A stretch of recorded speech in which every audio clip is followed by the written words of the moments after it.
Hello, everyone, and welcome. My name is Corey Thornton. I'm the Managing Editor for Market Intelligence at Open Minds. Today, as part of our weekly Executive Web Forum series, Open Minds Executive Vice President Rob Hickernell will walk you through how to improve your organization's online presence using search engine optimization. He is joined by Open Minds Executive Vice President Mina Dyak. Before we get started, we have a couple of housekeeping reminders. Your audio will be muted during today's briefing, but we also rely on your questions and comments. You can submit those via the question box on the right side of your screen. You can send them in anytime during the briefing and Mr. Hickernell will answer them. Also, the slides and recording from today's briefing will be available on the Open Minds website starting tomorrow. And with that, Rob Hickernell. Thank you very much, Corey. I appreciate it. Welcome, everyone. Here to talk today about search engine optimization, go into details about what it is, how you can focus your business and your online strategy to make sure that you're optimizing your website for search engines so that they know how to find you, so that your consumers and customers and constituents can find you when they're using search engines. So we'll talk a little bit today about the need and some statistics on going virtual, kind of what the online world looks like today, why it is imperative that you're in multiple channels online, including in search engines. We'll look at an optimization blueprint of developing a strategy based on best practices to meet your goals. We'll take a look at some real intuitive ways to take the strategy and move on and go from there, and with some solid items to go through and a checklist to go through in order to have immediate takeaways from today that you can get started. And then we'll do a deep dive as well into how you can start, how your teams can start to improve your Google ranking on some different optimizations and some different concepts and topics that you should pay attention to with your website. And finally, we'll look at some data and reporting, as data and reporting is essential to understanding what improvements you need to make and how well those improvements are actually performing when it comes to the traffic that you're getting from search engines. So Rob, just wanted to clarify, this sounds like a great agenda and I'm looking forward to learning a lot as we go along. So to put it in a nutshell, you're going to tell us today why I should worry about what Google thinks of me and can I be found on Google? Would that be a layman's term way to put it? Exactly, Mina. Very, very good layman's way to put it. That we're going to go over some principles and some best practices, show you what a search engine results search page looks like, in order to identify the things that you need to pay attention to, and then work with your teams, your marketing team, your technical teams, on being able to implement some of those items so that you can be found in the places where your customers are searching for you. And one of the biggest sources of that traffic is from search engines. So we want to make sure that everybody understands what it takes, what are the important concepts, how to form a team, and how to tackle some of these so that your customers can find you using search engines. Great, thank you, Rob. Thank you. So just to get started here, I think everybody's pretty much aware of some of these statistics of how big the internet is, but it is massive. 3.9 billion users. It seems everybody is on the internet in some form or fashion. Only 10% of US adults claim that they are not on the internet. Most of the traffic now is going mobile, and we'll talk a little bit about mobile search and mobile search optimization to make sure that your user interface is mobile friendly. That's a huge factor for Google these days. So everybody's on social media, everybody's on search. I think it's pretty much imperative that everyone in every business is now online. And in particular, healthcare has entered into this online revolution. So you've got a tremendous amount of social media users looking at influencing decisions based on things that they see on social media. You've got a lot of people these days, especially now with the global pandemic going on, virtual doctor visits, virtual telehealth appointments, and so you want to make sure when people are searching for those sorts of services that you're showing your results for your pages and your content are able to be found by search engines. And then a lot of money being spent now on digital healthcare, digital ads to attract new users, to get engagement, to get people to realize that they can make their appointments online and to find your business and your information in relative to your competitors. And that's one big thing that we'll talk about in a bit, is how you're competing for results and for space on that search results page. And Rob, what we're talking about today, the rest of what you're going to tell us about search engine optimization, is that related purely to the websites of provider organizations, or are we also looking at the searchability, if you will, of social media, of your Facebook or your Instagram, LinkedIn? Great question. It's primarily about your website. However, over the last 10 years or so, search engines have really been including signals a lot more about what is happening on social media. So for example, the more you're posting, the more you're tweeting, the more you put a Facebook update, as long as you're linking back to your website, Google sees all of this activity happening in social. So they pick up on these signals. They know where the traffic is coming from to come into your site. So as long as you're referencing content or information back to your website on all of your social media posts in one form or another, that helps the search engine say, oh, this site is very popular, this site has got a lot of engagement, this site is an authority on this topic and is one of the ranking factors that can help. So social media is certainly very, very important, and Google uses those signals to determine the right type of content to show based on the search term that is used. Great question. Thanks. So just a couple of stats here, in healthcare in particular, people running searches before scheduling an appointment, massively high. Percentage of people that are contacting after a search, massively high for all these types of healthcare services. So search is an extremely important channel for you to be represented in to make sure that your website will float to the top, so to speak, of Google search results. So just more validation numbers. Again, social media spend. I apologize, I went backwards on my button. So what is fueling this revolution in healthcare? We've got a lot of brand new services available in the digital space, Talkspace and a lot of those other services, putting apps online, telehealth, a lot more the demographic shift in the population is taking care of that, as there's more and more young people that are making decisions about healthcare, and they are digitally native digital adopters, where they came online growing up and they don't know anything different. So they're doing everything online now. So as those demographics change, there'll be more and more healthcare digital and online activity happening.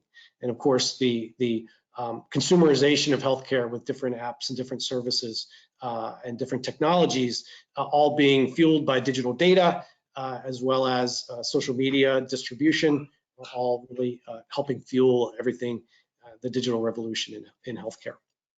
Absolutely, and I would guess the last few months have taken even those of us that may not prefer to live a digital life day in and day out completely into that space. So the dependence, the revolution, if you will, is only being has been escalated. Oh, it has been, and everybody expects you to be online, and that expects you to have a presence, and expects you to be engaging with them online, so that you really do have to be in this space, and it's more important now than ever. And here's just a couple of, one stat here on internet usage, just climbing through the roof since March. Google searches, anxiety searches are steadily growing. And so people are turning to search engines to find information. And this is really what we're talking about here today, is how we can make sure that you guys have your websites on the top of Google search results pages for the search terms for the products and services that you focus on and that you deliver to your customers. So it's only has only gotten more important. I think it will continue to be more important as we go forward. There'll be different channels. There's a lot of activity happening now in all of these digital channels, and I really think it's just speeding up the inevitable, which is that the internet is going to continue to be where people go for information and how they find information about businesses. So again, we're going to focus more here on the bottom half of this slide, but this is really just to represent your online presence represents really a lot of different aspects of the digital world. So from your website, your social media, ratings and reviews, and then Google Places, Google My Business, Google Maps. They're involved in just about everything, and they use all of this data to help in their ranking, which we'll get into in a few minutes for search engines. So as we get into the next section here, I wanted to take a step back for a second and really look at what is search engine optimization. So it really boils down to a process that will help ensure that your website shows at the top of Google search results. When I say the top, I mean the first page and preferably in the top 3 positions. And that would be for keywords that describe your business, product, or service. And we'll get into a lot of detail behind this, but this is really what it is. This is the gist of everything that we're talking about. We want to make sure that on the search engine results page for given search terms or keywords that are relevant to your business, your service, that you are able to appear at the top of that page. And why? Well, because the way that Google has trained people over the past almost 20 years now as being a leading search engine has really trained people that on that first page, that is where the most relevant result is. That is the best selection, the best choice based on your search term that you've entered in. Not many people go to page 2. So if you're not on page 2, you've got some work to do. Or if you're not on page 1, you've got some work to do. And we'll go through a lot of different concepts and ideas on how you would achieve that. So Rob, when you talk about the top 3, are you suggesting that as healthcare provider organizations, we should come out above Amazon, which is always result number 1, no matter what on earth you search for? I don't know if we're going to beat Amazon in search engine optimization, but let me step into the anatomy of a search results page a little bit and try to break it down a little bit. So I took a look at this search term, depression treatment, and pulled these results. And I want to just describe to everybody here. There's different elements of a search results page. This is the top. This is above the fold is what it's called. This is the top of the page, so you don't have to scroll in your browser, at least the browser size that I used for the screenshot here. So you've got at the top of the page Google Ads, which is another topic called search engine marketing, which is the act of actually advertising against certain keywords. And then below the ads, and Google will place either 0, 1, 2, or 3 ads in that top spot. And they do that on a very complicated algorithm that they do not disclose. But Google obviously is in business to make money, so they are throwing ads at a frequency that supports their business. Below the ads are the natural search results, and that's really what we're talking about here. So these are what Google is ranking to say, here is the best web page that is out there based on Google's algorithm for the search term depression treatment. And then over to the right, there's this thing called a Google answer box. And what they have tried to do in the last several years is take data, find data that exists out on the web, on websites, and pull it together in nice little modules to help educate and provide service to their users. And they do this through something called structured data, which we'll just introduce as a topic later on. But note the source. It might be hard to read here, but they source this data from Mayo Clinic. So there is something about Mayo Clinic's website that Mayo Clinic has made available to Google, and Google pulls that data and shows that here. So we'll talk about that as a tactic and a method to be able to get your content to be shown for more and more of these types of answer boxes.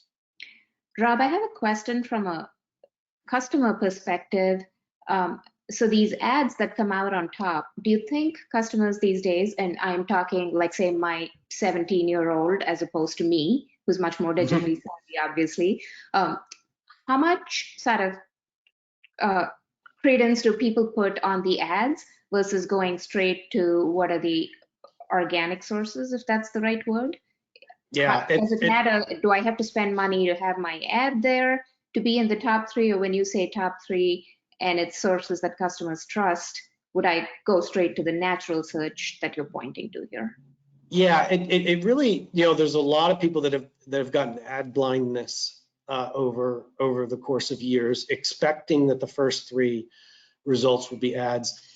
Google is also self-regulated to give a better user experience, and so they're marking, that you see that in bold ad on the first 3.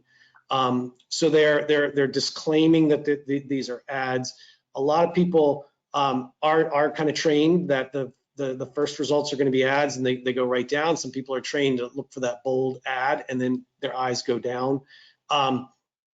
So it's been an evolving concept over time, but I would say that before you spend money on search engine marketing and basically bid for these search terms in an auction, and that's how Google sells these advertisements. It's an auction run by an algorithm that you do a lot of pre-planning and really focus first on your natural search results, because you could find yourself competing in a realm that you need to really know what terms you're going to be marketing on, and what terms you do not rank in for natural search results. And you will want to market and advertise for search terms that you can't, quote, beat Amazon or beat your top competitor.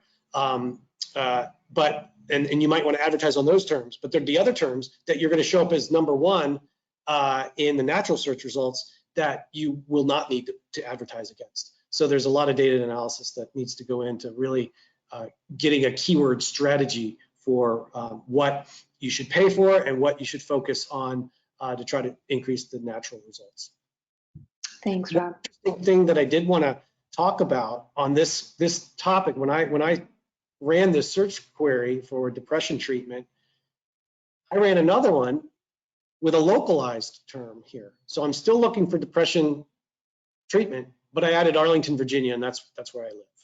And now I get a completely different looking search results page. This is one page that I put into 3 columns here just to put it on one slide. But basically, it is showing lots of different types of results here. We've got a COVID-19 alert box because depression and COVID-19 are heavily linked. We've got ads. We've got this local results thing here, which is showing a map of Arlington, Virginia area, and then the local depression treatment centers that have their information on Google in something called Google My Business, which I will encourage everyone to claim their business on Google My Business, and allow yourself to show up in local search results, as well as other modules that Google puts on their search results page. And then you've got your natural search results and search engine optimization, which we'll be going into more detail on. So I show this because this is showing what you're competing against, right? So you're competing against Google putting a public service announcement for COVID-19 at the very top of the page. You're competing against any advertisers. Then you've got to make sure that you are doing things like Google My Business so that you can show up in the local search results. And then, of course, we'll look at the natural search results so that you show at the top of those selections. But there is a lot of competition here on these pages, and every search results page is going to be a little bit different. So it's not, once you've done one thing and you've gotten to the top of one one search query for a term, your work is not done because there's lots of variance on those search terms that you need to make sure that you're ranking for. So again, it'll come back to the data analysis that we'll get into later.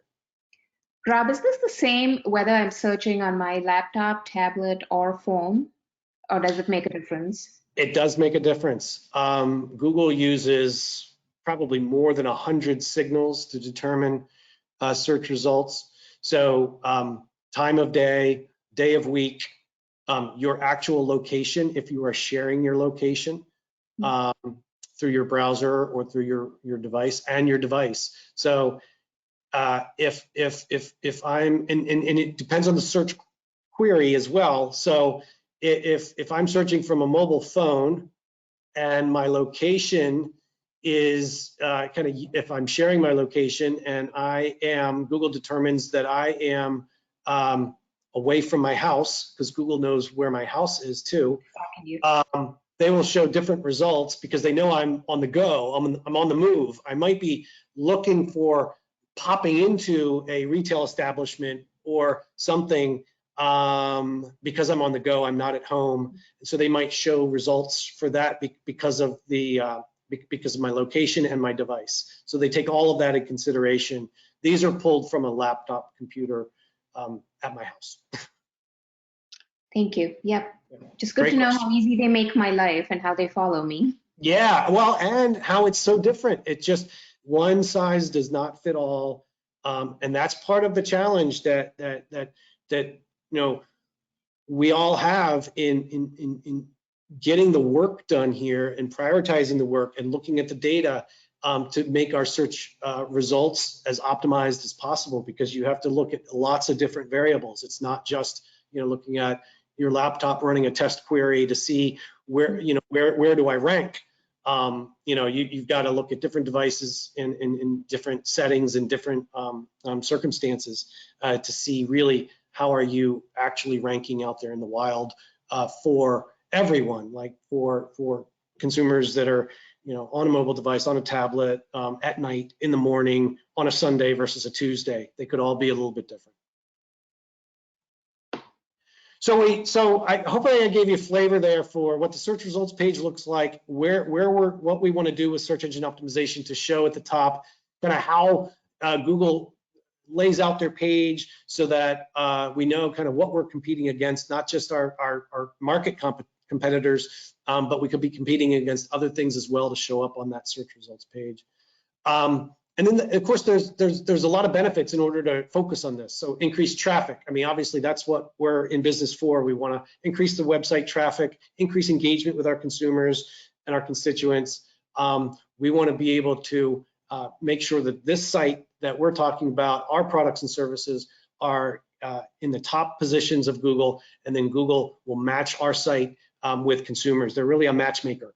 Somebody's looking for something, they have data about the something that's out in the market, and they will make the best recommendation as possible. The ROI and cost effectiveness is a huge benefit of search engine optimization. So over time, and it does take some time to have everything like come together, 3 to 6 months of work, but you're putting a lot of work up front. It's an investment in getting traffic in 3 to 6 months paying off. And so what you want to do, we referenced search engine marketing and paying for advertising. You'll want to, test the waters and play around with search engine marketing for terms that you're not ranking for in natural search results, and look at the ROI on both and compare them both. It's different for every business. So you really want to pay attention to the numbers. Helps other omni-channel marketing efforts. So good search engine optimization will help your social channel, will help your email channel, it'll help everything, display advertising, kind of every channel, because inevitably you're going to be marketing in one channel and the person might not be clicking right away on that channel, whether it's email or social media or display advertising, but they might remember your brand or your product or service, or your something about, they don't know the URL exactly, but they'll search it. So you want to make sure that your presence in search engine and the search engines are as high as possible so they can find you again. Site usability and brand awareness all tie in together and all are very big benefits of search engine optimization. Just some real quick stats that really matter, I think, that what I was finding in a lot of my research.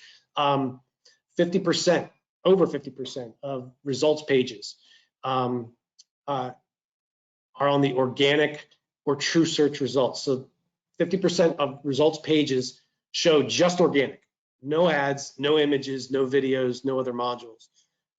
Google makes decisions based on lots of different things, chief of which is this a commercial query or not? Is somebody going to buy something? Is somebody going to subscribe to something? And they make those decisions, and whether they put ads or they don't put ads. But over 50% are people looking for detailed information. And so we want to make sure that our websites are found and they can find that. 90%, we talked about this, page 1, nobody goes to page 2. 90% of the traffic to those listed on page 1 of the results, 90% of the traffic. So if you're on page 2 or beyond, you're not getting much traffic. And so that's why there's so much focus there on page 1, and then in particular, the top 3 search results. 54% of search queries are 4 or more words. And that is increasing every year. Every year, we're getting longer and longer search queries. We're getting more conversational search queries. They're questions. They're full-on questions with a question mark coming through. And voice search, which we'll touch on later as well, voice search is helping that. So all of the smart speakers, the phone searches, everything happening out there, we're asking actual questions, and Google puts a lot of development and research into voice recognition patterns and different things so they can identify conversational tone as opposed to just the keywords themselves. And 30% of mobile searches are related to a location. So we kind of mentioned this already. Depending on your location and your device, they're going to show you different search results on that search results page.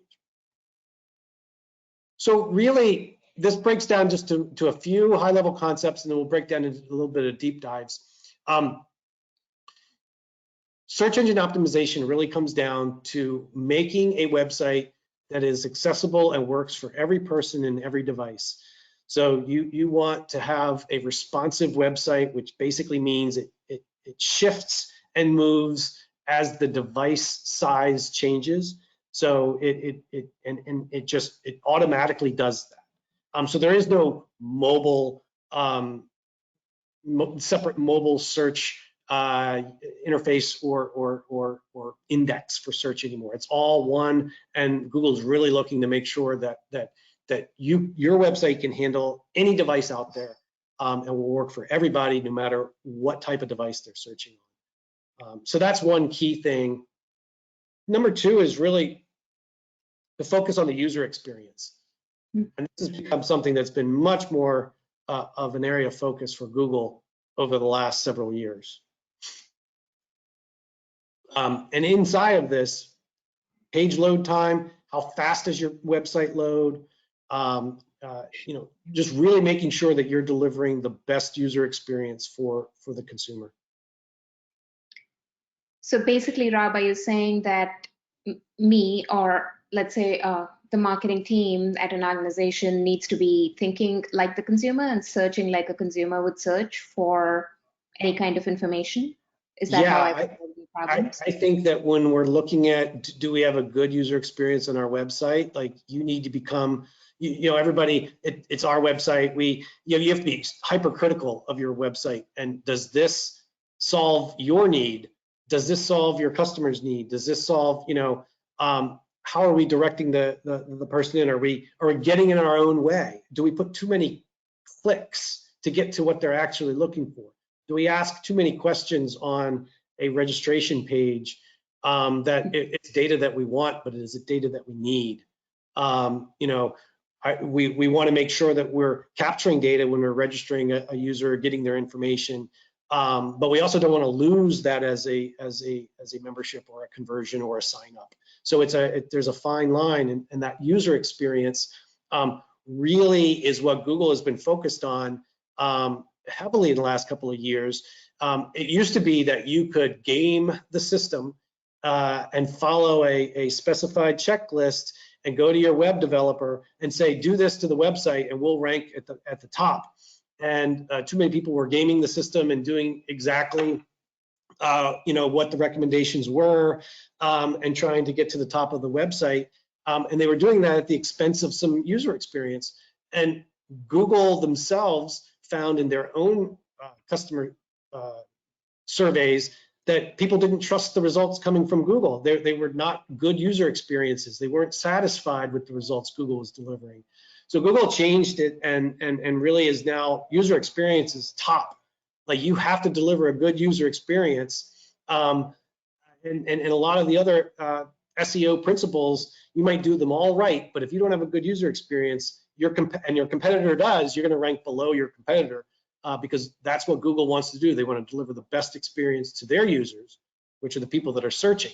And so this is kind of just a double bonus. If you can get user experience right, it improves your website, improves your customer service, and it will help you rank higher in Google as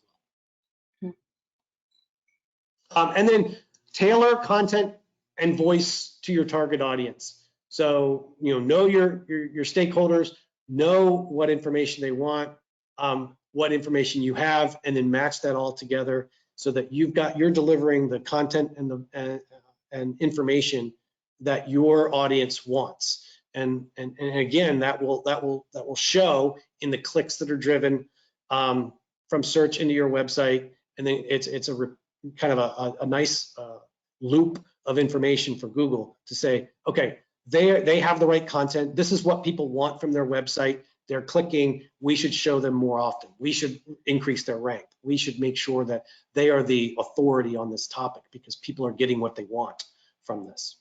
So the feedback loop is constant. Invest in search engine optimization. Everything is beginning with search. This is a heat map of where people's eyes go, and you can see they go to the top left. So it's the ads and it's the top 3 spots, and that's where that's the name of the game. You gotta be in those spots, and search engine optimization is how you do it. It's also a long-term game.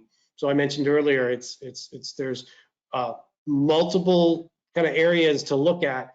And it is a 3 to 6 month process to start seeing some of these ranking improvements once you do it.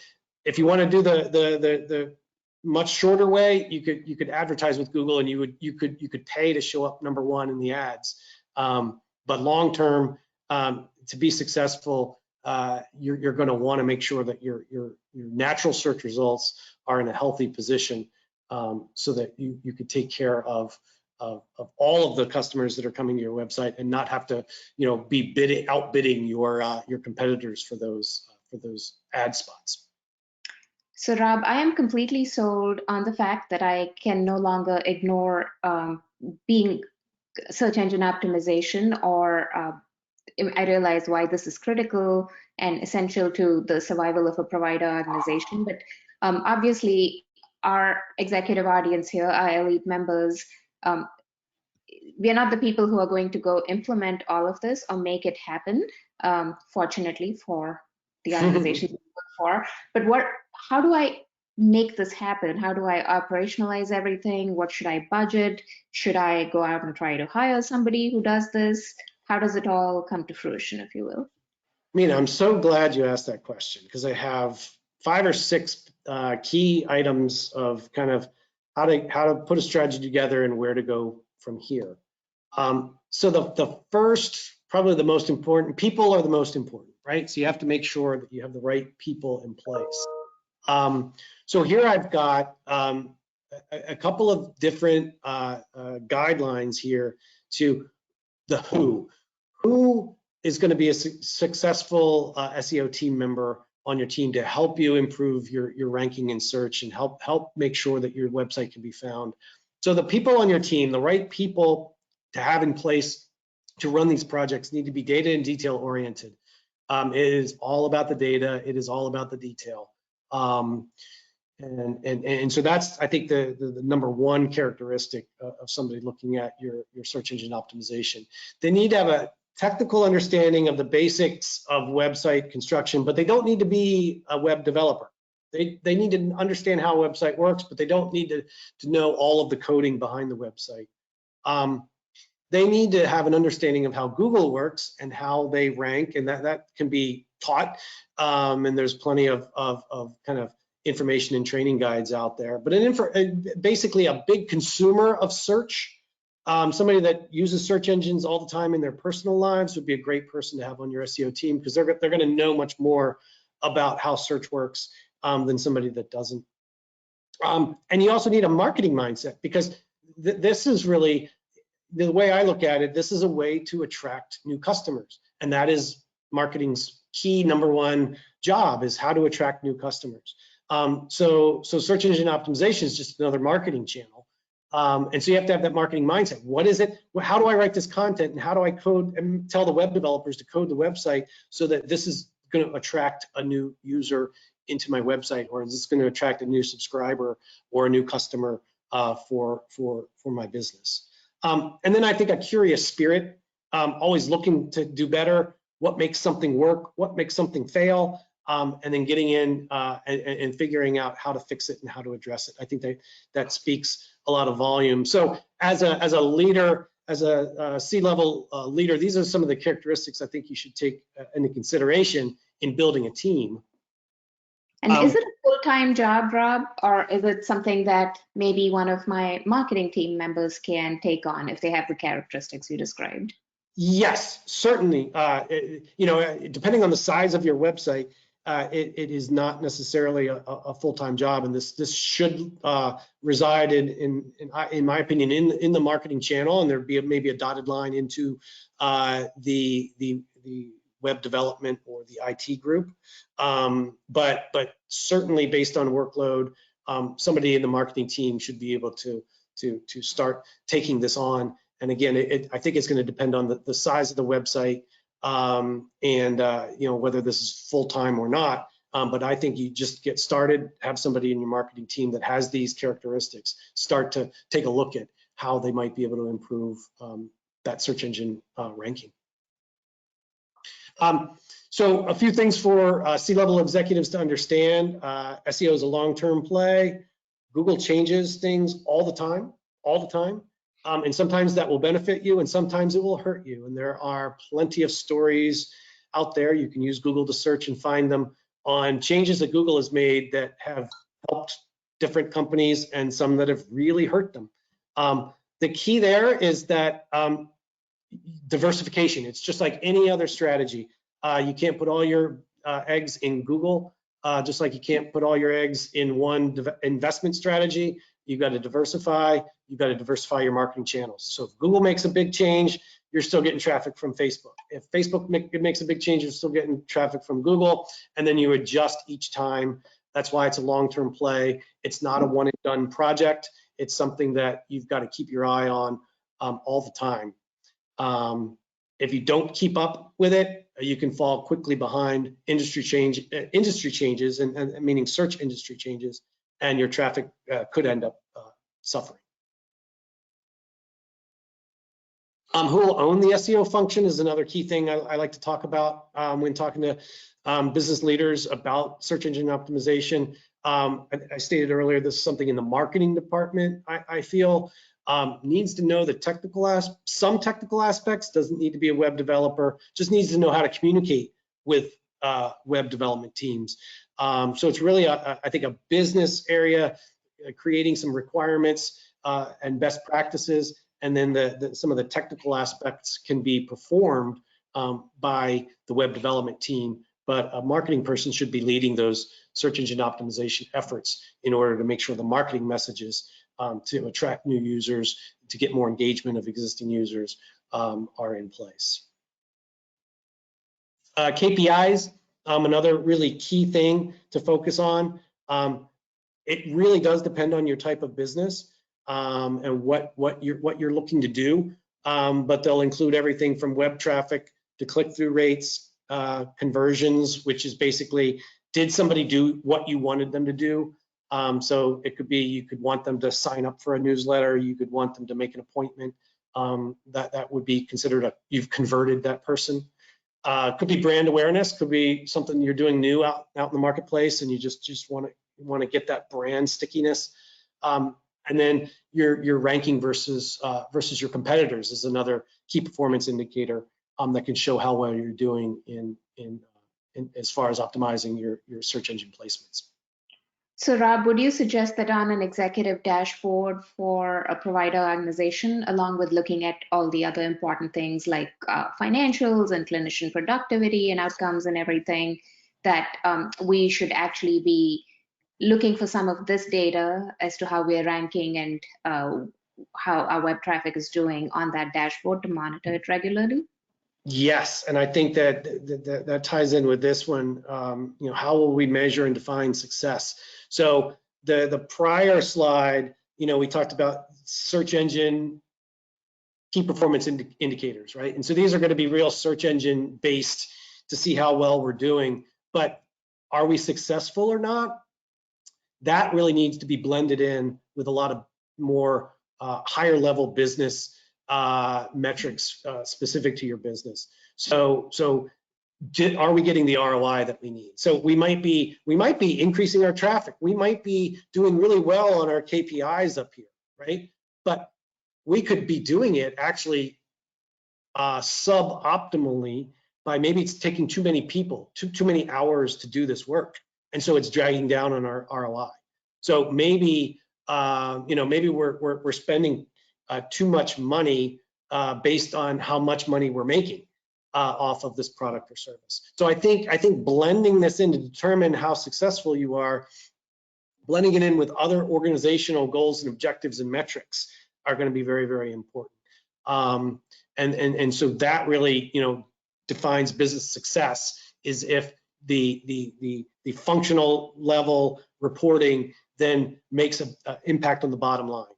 So I think merging all that together in an executive dashboard that is looking at your search KPIs, but then mixing it together with overall, whether it's ROI, increased revenue, decreased costs, other type of corporate KPIs, kind of bringing that together will determine how successful you are. And this was the big one. How much should I spend, right? I mean, there's a lot of things to do out there. I'm going to say it really just depends. I can't give you an answer. There is no answer. Every business is different. Every business has different goals. Every business is a different size. But looking here at some data, this is a little bit old from 2017, but you can see how small, medium, and enterprise customers, how much money they're spending on search engine optimization. So I think it really depends on kind of where your starting point is. If you're already ranking well for your keywords, not going to be much money you need to spend. Just keep it up and keep track of the changes. If you're not ranking for the keywords and you don't know why, you probably have to spend a lot more at the start. And then can pull back on it just to keep up with things once you get into that top 3. So it's going to depend, and so I really don't have a good answer for that, but can just point to here's what some these percentages of small, medium, and enterprise customers, here's what they spend every month on SEO. I don't really want to go into this too much because I do want to cover a few other things, but just real quick, up and coming future trends, misinformation, fake news, what is truth? There's a lot of things going on with that. So, Google and Facebook and everybody, they're coming out with different fact checkers or different things. So those are interesting things to keep an eye out on. Data security and privacy. I always say if the product is free, you are the product. Just they're using your data and they're giving you something in exchange for something that's free. Live video streaming is huge now. Everybody's streaming video. Platform consolidation or regulation. That's all going to be happening. What's going to happen with Google and Facebook from a regulatory perspective? Who's Amazon going to buy next? All of that, really big things in the overall online world. So Rob, I'm sorry, I was just going to say in the 15 minutes or so that we have left before we take questions from our users, it looks like you are from your what I see up on screen, but can you share with us like some best practices that executives can take back to their team members and say these are the things that it would be great to look out for, or sort of that I can use to actually be successful with this? 100%, yes. So at a high level, the elements of good SEO, quality content, great user experience. That's going to be that's what people are, that's why they're searching. They want to find good content. They want a good experience. So that's number one, is creating that for your user. Keyword research. There's a lot of tools out there. Google has a great keyword tool that you can seed with about 5 keywords or 5 phrases about your business, and they'll expand it into a list of like 1,000 variants. So, and they'll give you stats on who searches for every one of them. So keyword research, there's an abundance of tools, most of them for free. And that would be one real big takeaway that you could do today to start going in and say, all right, well, here's the 5 main things that our website or our product or our service is about. Go into Google keyword tool and find a whole bunch more that you could then focus on and see how you rank. External links to show credibility for your content. So external linking is somebody else, a third party, that's going to link to you. And that adds to your credibility, that adds to your authority of that piece of content or that web page. So the more external links, the more people that you can get linking, the more business partners you can get linking back to your own site. That's a validation tool, and Google uses that in their search engine optimization algorithm. So you want to build as many external links and relationships that you can to get people to link back to your website. Social media engagements we've talked about, that's very large, a very big signal. And then do the technical stuff. And I'm not going to get into the technical stuff on this call, but there is a lot of technical search engine optimization work behind the scenes, under the covers, that your web development team will need to make sure they're following all of those technical best practices, as well as some of these business best practices. So I'm going to go quickly through this. And it's kind of looking already at all of the as a summary, but link analysis and acquisition, keyword research, and social, just super important signals that Google uses in order to rank the websites. Content marketing and analysis. So content is king, and will continue to be king. And that is what, at the end of the day, that's what a web page is. It's content. You're delivering some piece of information out to a customer base. And so the better the content, the more engaging that content is, the higher quality that content is, the more people are going to want to look at it, read it, share it. Other companies are going to want to link back to you. So creating that good quality content is a very large best practice to use. Search intent-based analytics. What do people want? What is their intention when they search for your keywords?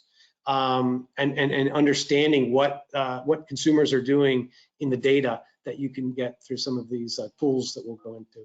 Localization. So a quick question on when you say good content, is that something like, for example, should a provider organization website try to educate people about what is depression and what are the symptoms and what you look out for?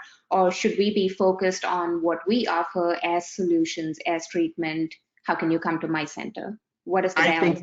I think the latter. I think that you as a let's say a local service provider practice may have a hard time outranking Mayo Clinic? Mayo Clinic, WebMD for the definition of something.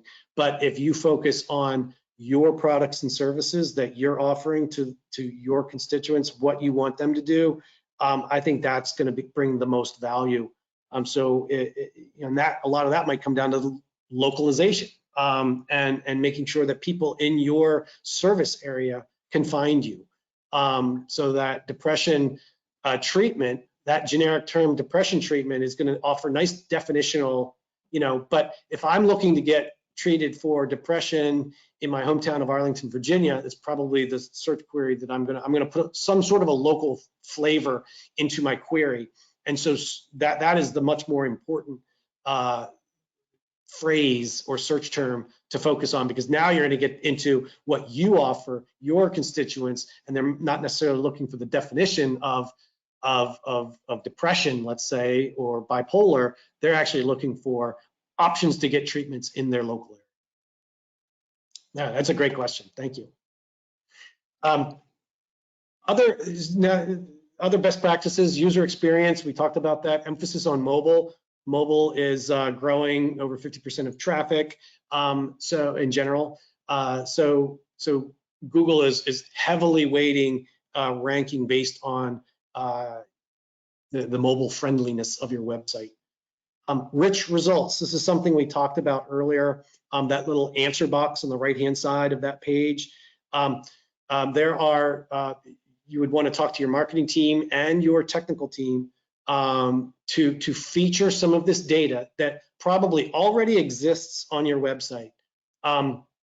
Structure it in such a way that it tells Google that if I ever get a question about this, or if I get a search query about that, I've got something even better than their generic homepage to link and rank #1. I could provide an answer to the question.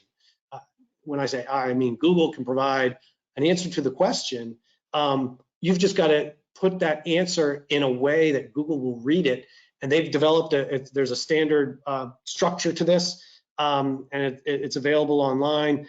It's rather technical, but it can bring really great results by featuring this content, making it available for Google to see in a certain way, and they will then make it eligible to show on search results pages.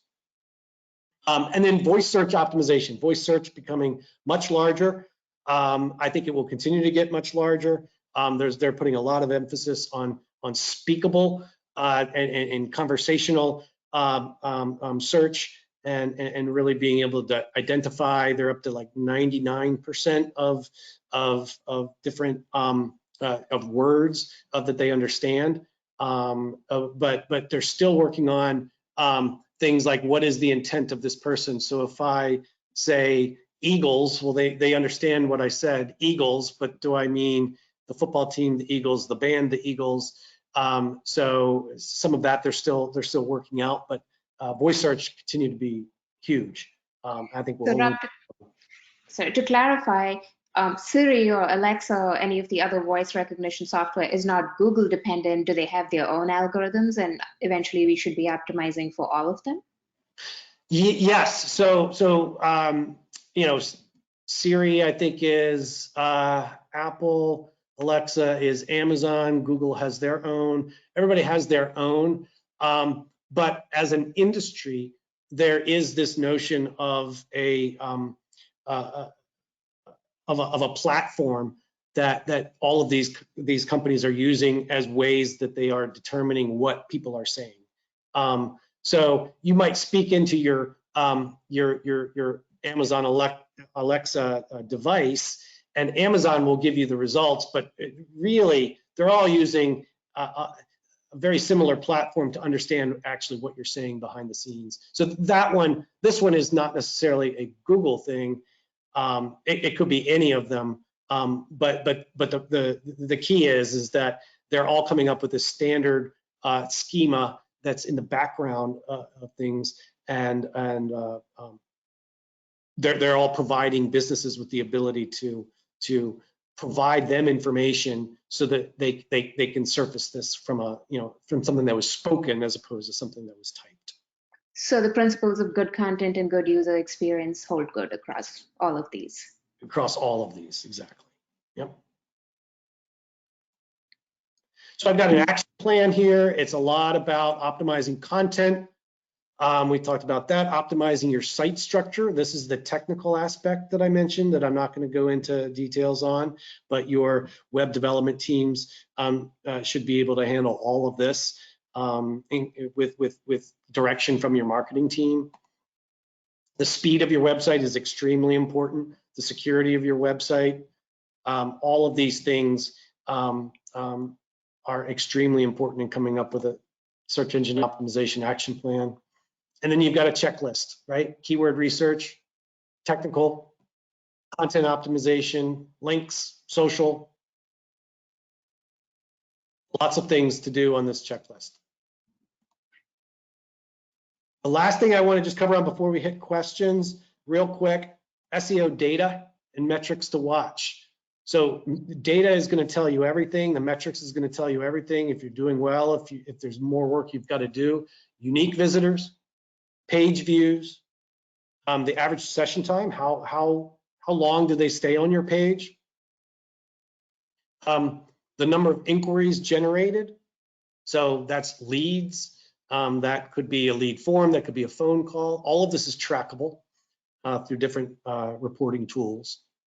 The search ranking of your keywords. So you'll come up with your top 10 keywords, top 50 keywords, and you can find where do you rank inside of different tools that Google offers. You can find out where you rank for those terms, and then you know the terms that you're doing well on, and you just have to maintain versus the keywords that you're not doing well on, and you need to put more focus on. And then page load time, extremely important. You need to have a fast website. It's increasingly more and more important every year, both desktop and mobile in the algorithm for Google. There are a lot of tools out there. I'm not going to go into these in detail, but there's lots of tools. Some are subscription, some are paid. This is the Google Keyword Planner that I was mentioning. This is free. It is very valuable. You can start with keywords and then they'll expand it into lots of different ones. Google Analytics, another free reporting tool from Google, will help you with all of your web metrics, and they include a specific search engine reporting tools as well. And then Google Search Console, which is kind of where you would go to see your specific SEO reporting and your any data that you would have on specifically on the organic listings or the natural search impressions that you get for your keywords. And with that, Mina, I'd like to turn over to see if we've got any questions. Great, Rob, thank you so much. I think I got a fabulous high-level overview along with the how-tos, and thank you for going through the spectrum. I see that Corey is back with us. Corey, I imagine our members who are watching our web forum today have some questions. Yeah, I have a question. Actually, this one is for me, and I was thinking about this as you guys were talking. Is it better to have a lot of web pages on your site, or to have fewer web pages with more content? I would say that that it is better to have fewer with better content. So that because you really want to make sure that you're delivering what that, you know, the quality content that your users want. And that can take lots of different forms, articles or white papers or presentations or webinars like this, you know, lots of different things. But I think that it could be a short-term gain to have a ton of pages that go light on content, and that could get you some short-term wins on page views and maybe some rankings. But I think quickly people will realize that those might be empty page views, and if there's no value in the content that are on all of those pages, then I think that they will not come back to your website. And then over time, Google will see that, and you would drop in the rankings. You'd become less relevant, less authoritative. So I would go with lesser number of pages and focus on the absolute best content that you can deliver to your customers. Okay, and now I do have a question from Jeff. I'm going to summarize. We work in an industry that has a lot of mergers and acquisitions. You have a lot of organizations that are simply deciding to rebrand to be more competitive in the market. What tips can you give for what executives can or should not do if they're rebranding and renaming the organization? It's Really good question. And we just went through a project here at Open Minds, and we rebranded a partner recently. And so in doing that, I think that the most important aspect, because you've got several things going on. One, you've got this long-term rebranding project. You're either absorbing somebody, you're selling something to somebody. They're now taking it over. So you've got this long-term integration. But in the short term, the earliest thing when you're changing the brand name, you're probably changing the URL, the website address. There's a good chance that that might happen. So the most critical thing from a search engine perspective is going to be to make sure that you have what's called a redirect strategy.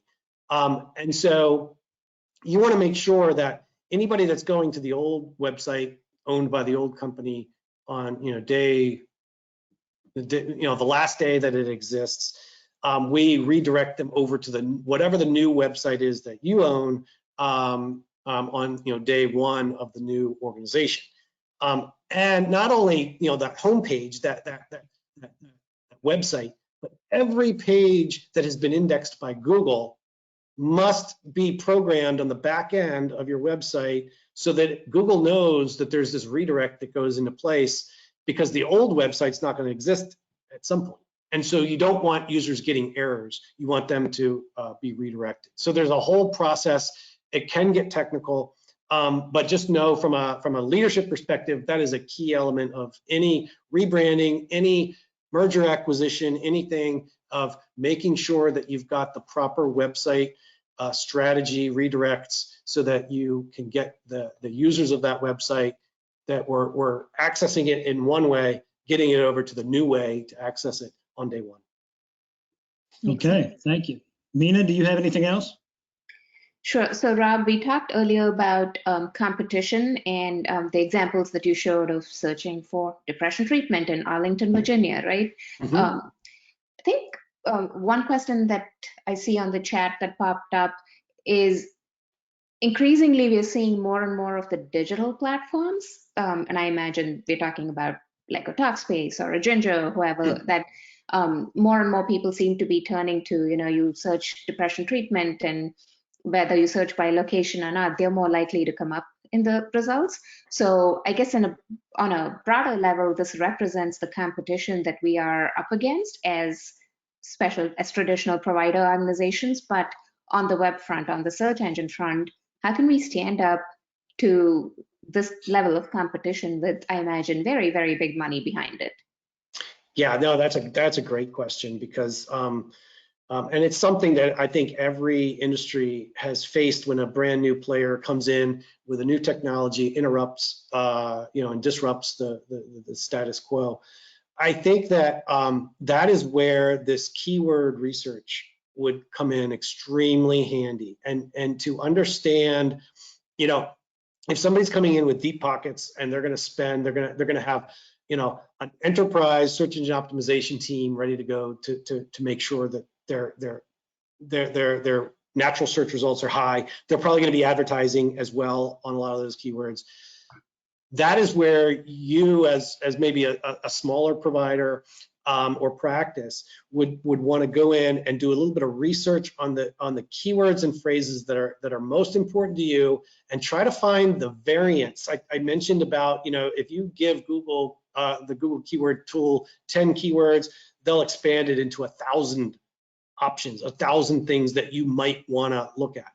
And so it's really going through that and coming up with those ideas to say, we can win on these terms, and let's focus on that.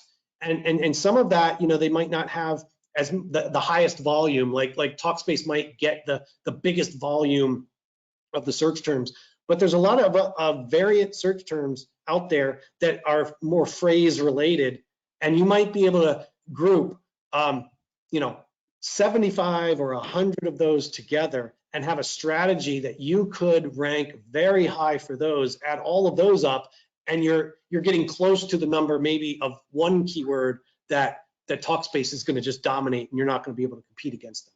So I think it comes down to keyword research and finding the keywords that you can compete in when you're not going to be able to compete against a behemoth coming in that's going to spend a lot of money. Great. Well, thank you, Rob. And I don't see any more questions, Corey, unless something popped on your screen in the meantime. Nope, I'm looking clean. All right, great. Well, Rob and Corey, just thank you so much. And if there were questions that you were not able to fit in today and where we ran out of time, would encourage you to email us. Easy email to remember, openminds@openminds.com. And we will be happy to connect you with Rob if you want to have a deeper dive conversation or talk about your issues. This is something that is available to our elite members, so we would encourage you to take advantage of continued technical assistance. Just email us and we will be glad to help you at any time. And don't forget to come back next week, same time, Thursday, September 10th. We actually are going to continue to talk about marketing. Our Senior Associate Paul Duck will be talking about marketing planning for sustainability on a broader level than what we covered today. But Rob, you touched on a really important point. So thanks again. And I hope everybody has a great rest of your day. Thank you. Thank you.